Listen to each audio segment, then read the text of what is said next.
Hello and welcome. Welcome everyone to this year's Snack and Screen presented with our partners at All 3 Media International. I'm Lucy Smith and I'm the director of MIPDoc. I'm delighted to welcome you to this casual yet productive session where we'll learn something, eat something and share plenty.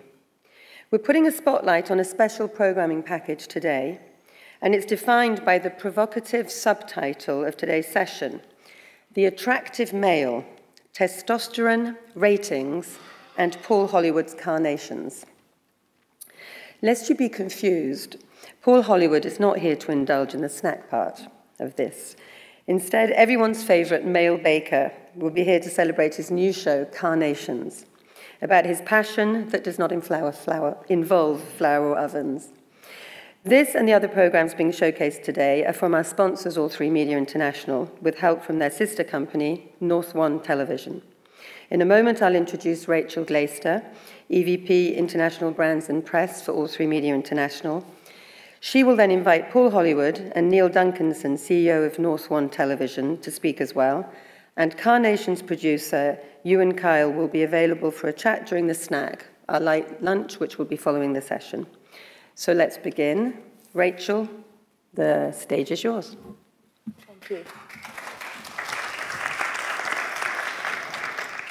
Hello, and thank you very much for attending this subject, which is actually quite a challenging one, and much more challenging than might be anticipated. So if you are a male in this audience, thank you very much, because you're already attractive because you've turned up.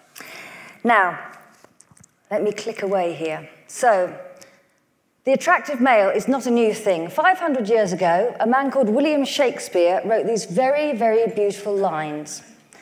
These words are spoken by Miranda in The Tempest. Now, Miranda has been living on a desert island with her aging father, arguably for a little bit too long, and she sees the first eligible male land on the island and comes out with this, a thing divine, for nothing natural I ever saw so noble.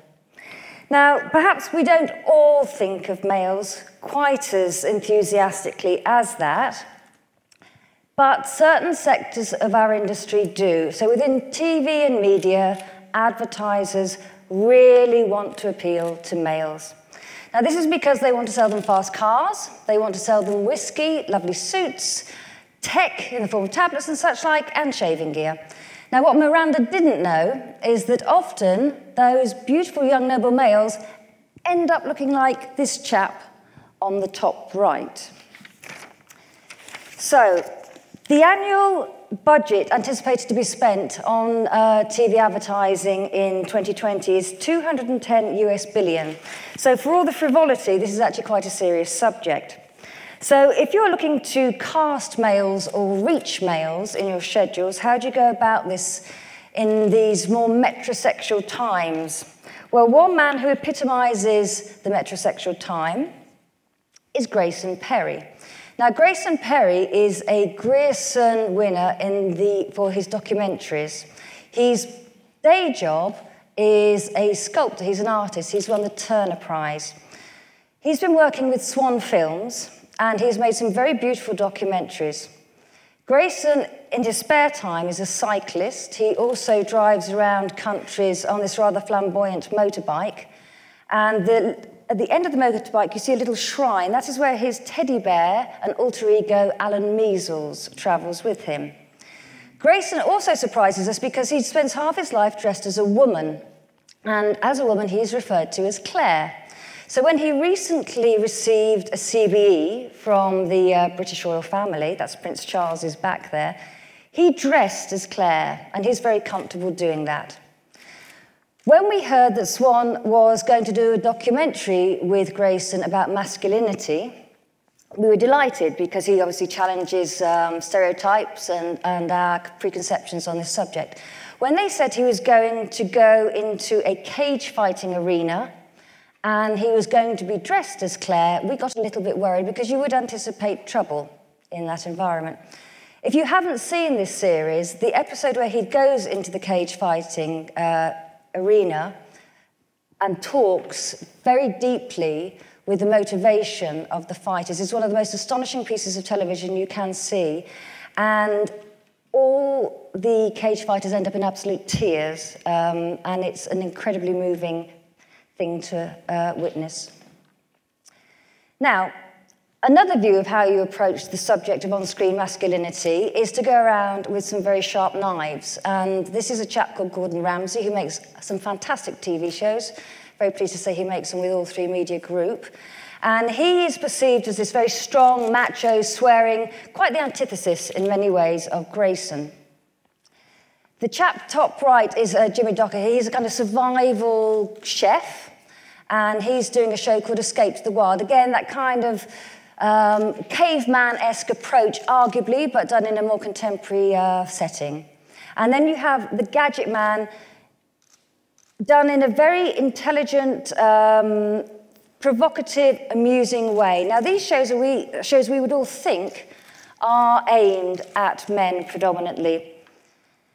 If we look at the ratings, they're doing really, really well against national averages for males, but they are still arguably female skewing until you hit Gadget Man.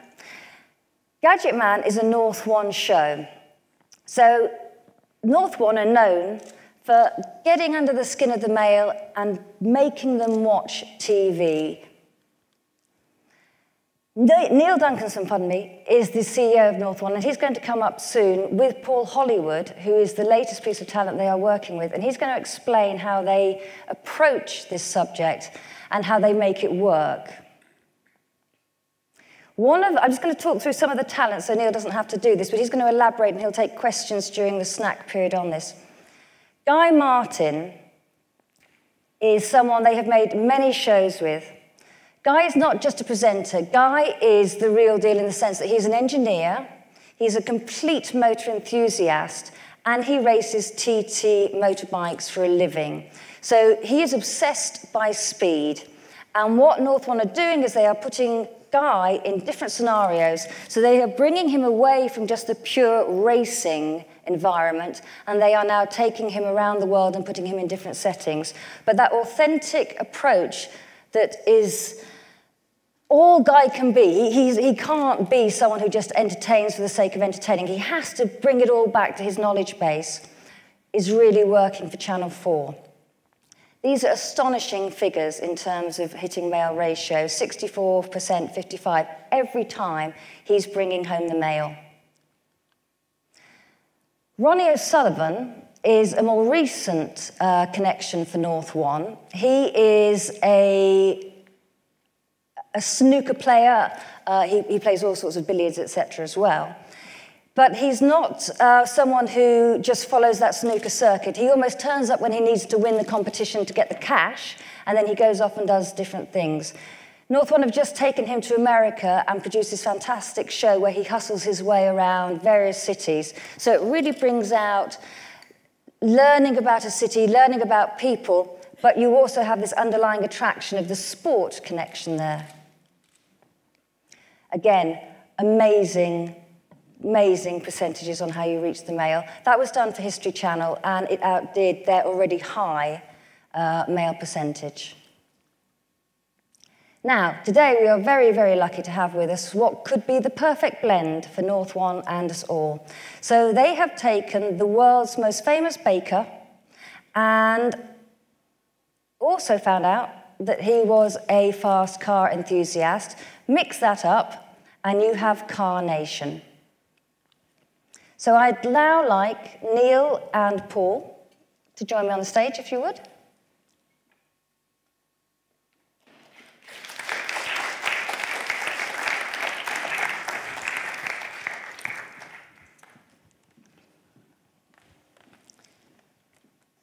Thank you.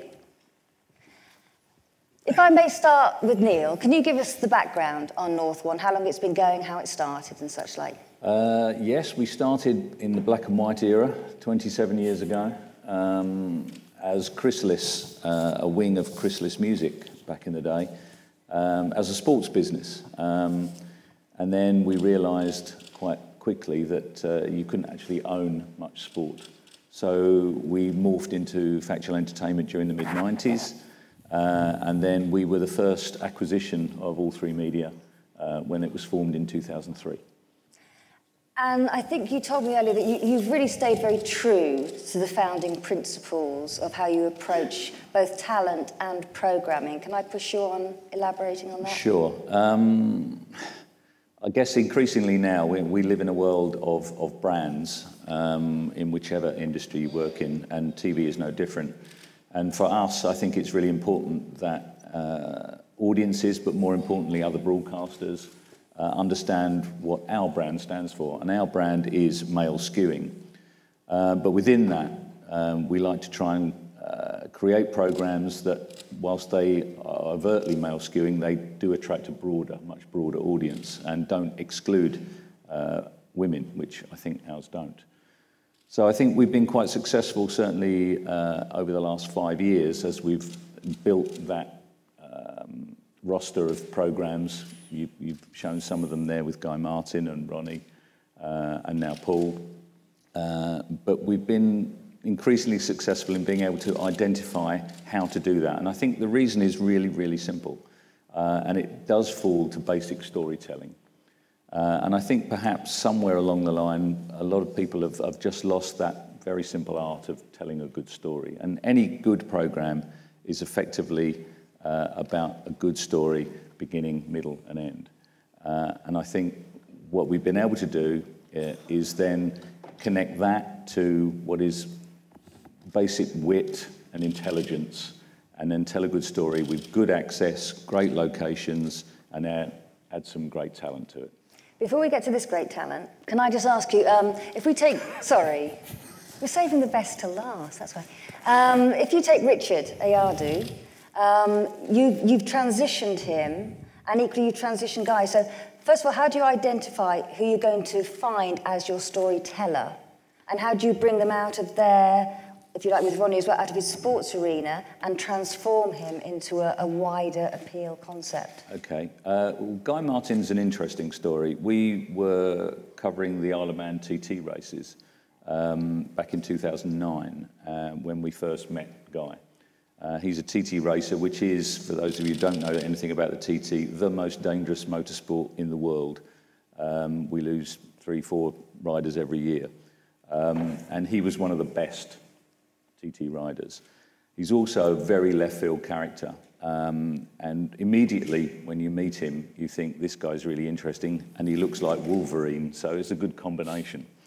And we made a feature which was supposed to be him explaining his chances in the TT that particular year, but ended up being about 5 minutes of him extemporising on how to make a perfect cup of tea, which we then ran. It was about milk emulsifying, wasn't it? I remember that very clearly, actually. There you go. And we sent it to Jay Hunt, who was then controller of BBC One in the UK, and she came straight back. She said, "He's amazing, what can we do with him?" And off we went. And then that adventure took us to Channel 4 in the UK and then globally. And I think the thing with Guy is, and this goes to the heart of the shows that we make, is authenticity. And I think our audiences, to get that male audience, you can't pretend. I think our audiences can smell a glued-on presenter, glued-on talent a mile away. And I think the key is authenticity. And with Guy, everyone knows he's the real deal. So when we put him on a giant wall of death, or we have him challenging a Formula One driver on a superbike, they know it's real. They know he's really going to do that. They know he's going to put his neck on the line. And I think that pervades everything that we do, whether it's Ronnie hustling his way around America, that's real. He did that.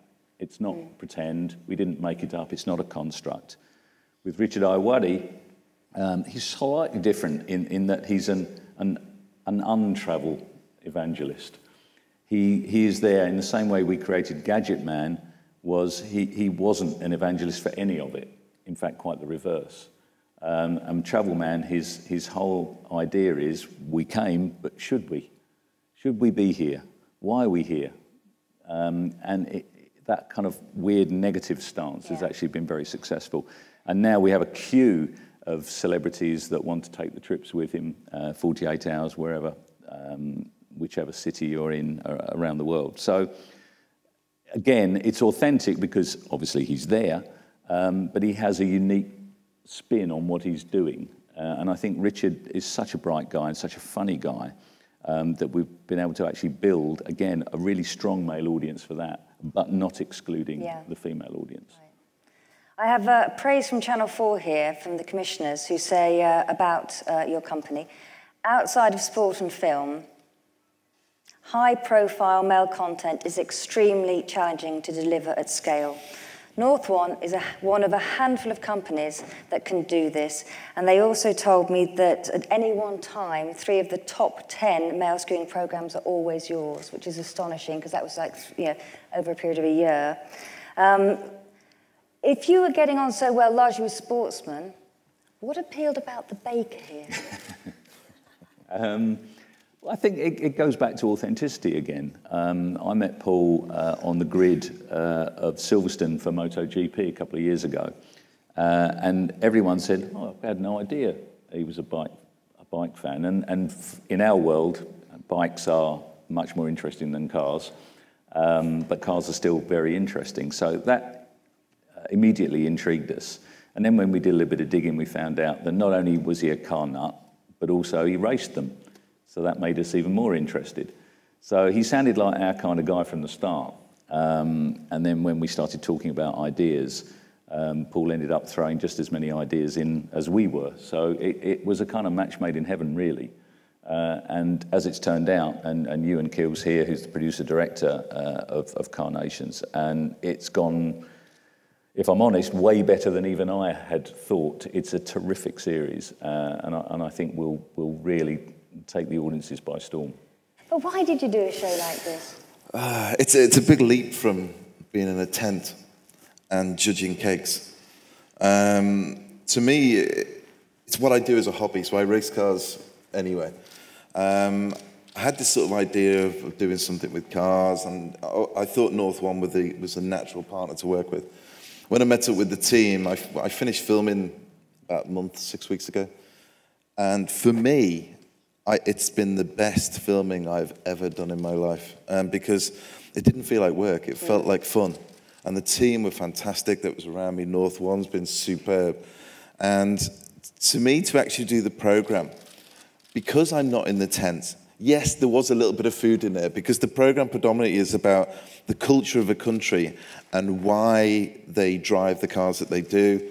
And we learned a lot more about how they drive in the country and about the cars themselves. I mean, some of the cars we drove, for instance, the Lamborghini Miura, it's just beautiful, to the 2CV, which was fascinating, to an Ape in Italy, to a Citroën DS around Paris, which is probably the scariest thing I've ever done.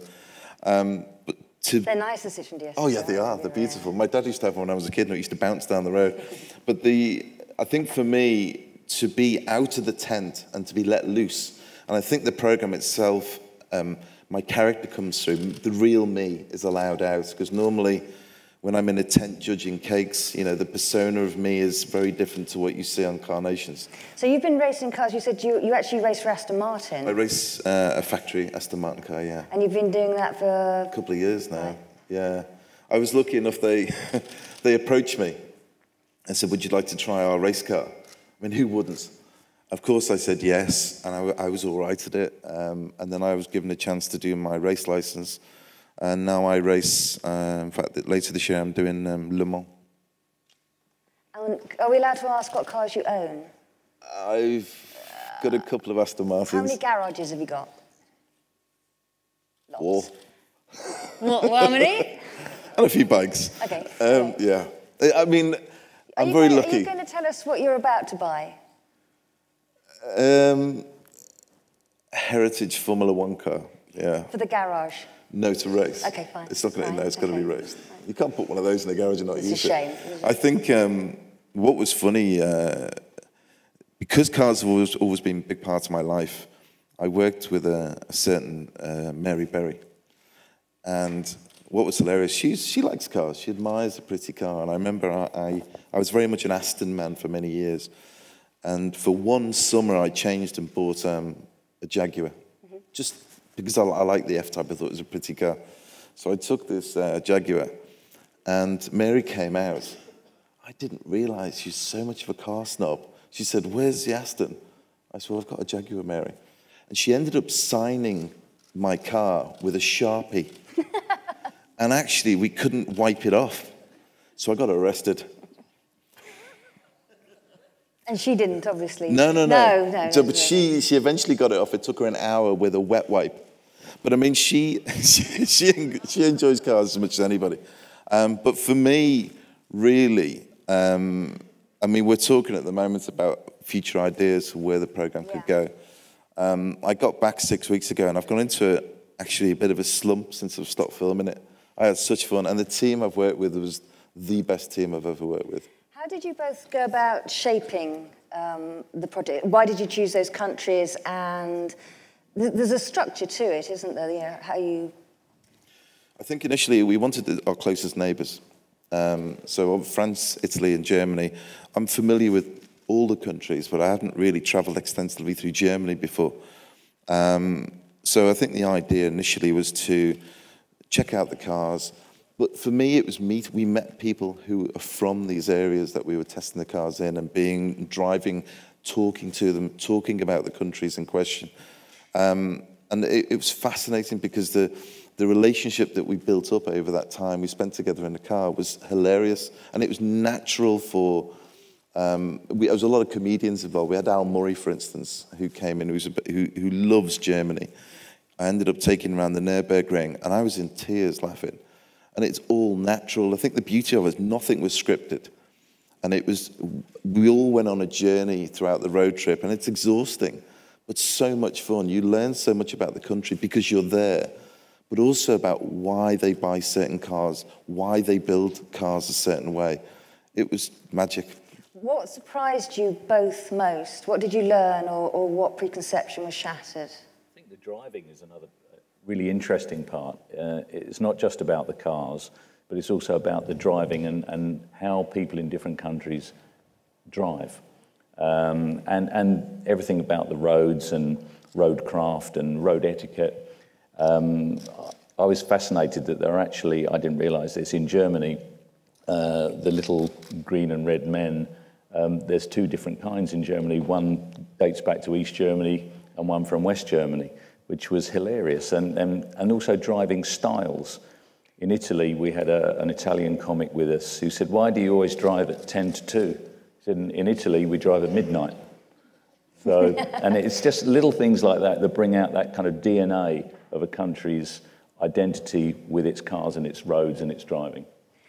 On a practical note, how do you go about access? How did you get hold of these cars, and how is it a tricky one as a producer to approach? Well, I mean, we're fortunate in our team has a lot of connections in the car world. We've made so many car shows over the years. Fifth Gear. Ewan, how long have we made Fifth Gear for? Yeah, a long time.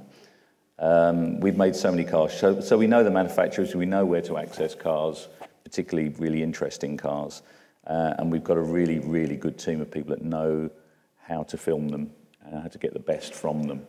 And a lot of shows that we've seen around the world, they're pieces of metal, and they come across as kind of a bit one-dimensional. And I think you've got to get to the emotion of cars and the people in them and how they're driven. And I think once you've crossed that, then you're on a winner. Okay. There's another clip we have which shows you with a local German comedian who we saw briefly in the Grosser. Grosser. How do you say Grosser. it? Grosser. That sounds like you sell cabbages when you say It's like a butcher, baker, grocer. Anyway, if we play this clip, I think you'll get a feel for the tone of the kind of the all-round interesting approach that comes out from the encounters you had. So can we play that, please? We just went over the first red light. Well, we can do whatever we want. Oh, yeah, of course. You're in a 600 Grosser, mate. That's what you do. By the way, you normally stop at pedestrian crossing. Do they have right of way? Well, apparently not now, but normally they do. We're speeding in the bus lane. That's just exactly how I expected this to go. It's no slouch. Yeah, another 50 euros gone. Driving around in Germany, you know, if you break the rules, you know, people will go nuts on you. What's driving properly? I think, well, it's like you have to drive quite fast. If you're too slow, people will go crazy. Yeah, you have to be direct. Don't be so British, you know. You know how they say British people are too polite to be honest, and Germans are too honest to be polite. you're too slow, Paul. We have to go faster. We're not fitting in, you know? Okay. Do you think that the Germans are passionate about their cars? Yeah, definitely. I mean, the car is more important than the house in Germany. You're joking? I think if you ask most people, do you want to have a new house or a new car? They would say, I don't really need a house.